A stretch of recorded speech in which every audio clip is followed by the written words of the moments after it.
বাংলাদেশের অনেক শিল্পপতিরা আমাকে ডিরেক্টলি কল দিয়েছে যে মিজান আজহারীকে যদি এনে দিতে পারেন ব্ল্যাঙ্ক চেক দিব, ব্ল্যাঙ্ক চেক অর্থাৎ খালি চেক দিয়ে দিব।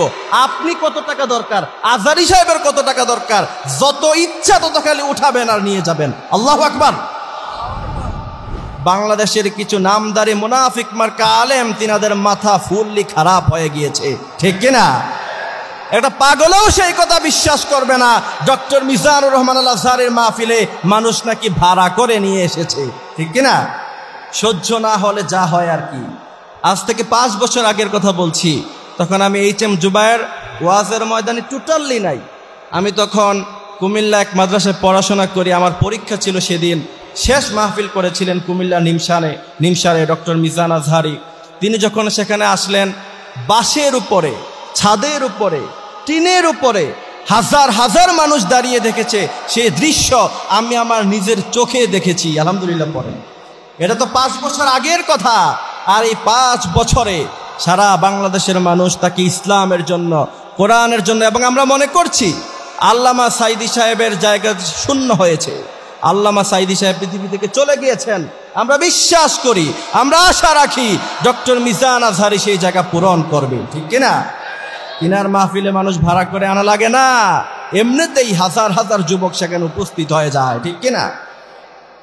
এরপরে মিজান আজহারী নাকি টাকার জন্য মাহফিল করে। আরে ভাই, মিজান আজহারীর মতো একটু একটু কথা, ছোট্ট ছোট্ট কথা নাকি আমার সাথে মিলে যায়। আমার কমিটি ফোন দিয়ে বলে যে হুজুর আপনার আলোচনাটা কিছুটা আজহারীর মতো আসে, তাই তো আমার ডেট ফাঁকা থাকে না। সেখানে মিজান আজহারীর ডেট ফাঁকা থাকবে কোথায় থেকে, ঠিক কিনা? তিনি টাকার জন্য মাহফিল করে না, তিনি চাইলে কোটি কোটি টাকা। বাংলাদেশের অনেক শিল্পপতিরা আমাকে ডিরেক্টলি কল দিয়েছে যে মিজান আজহারীকে যদি এনে দিতে পারেন ব্ল্যাঙ্ক চেক দিব, ব্ল্যাঙ্ক চেক অর্থাৎ খালি চেক দিয়ে দিব। আপনি কত টাকা দরকার, আজহারী সাহেবের কত টাকা দরকার, যত ইচ্ছা তত খালি উঠাবেন আর নিয়ে যাবেন। আল্লাহু আকবার। তিনি ইসলামের জন্য কথা বলেন, টাকার জন্য নয়।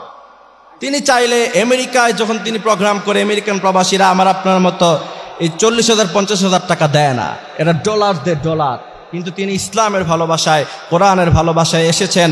তবে আমরা বিশ্বাস করি, আমরা সেটাই বিশ্বাস করি, হেরে যাবে তাদের হিংসা, জিতে যাবে আমাদের ভালোবাসা, ঠিক কিনা?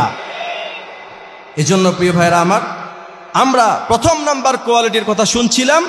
7টি কোয়ালিটির মধ্য থেকে প্রথম নাম্বার কোয়ালিটি হলো আল্লাযীনা হুম ফি সালাতিহিম খাশিউন, যারা খুশু খুজুরের সাথে সালাত আদায় করবে, আল্লাহ পাক তাদেরকে বিনা হিসাবে জান্নাতের মালিক বানায় দিবেন। এবার চলেন দ্বিতীয় নাম্বার কোয়ালিটি। রব্বুল আলামিন বলেন ওয়াল্লাযীনা হুম আনিল লাগwi মুরিদুন,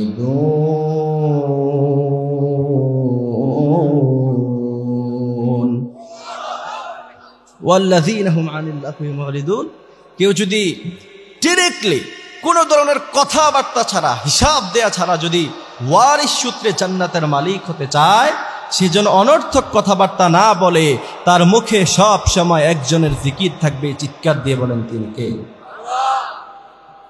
অনর্থক কথাবার্তা যারা বলে, বিশ্বনবী সাল্লাল্লাহু আলাইহি সাল্লাম বলছেন, এশারের সালাতের পরে গ্রামে কিছু মুরব্বী আছে, এরা দাঁড়িয়ে থাকে চায়ের হোস্টেলে, ইচ্ছা মতো আড্ডা দেয় আর মানুষের গীবত করে, আছে না নাই?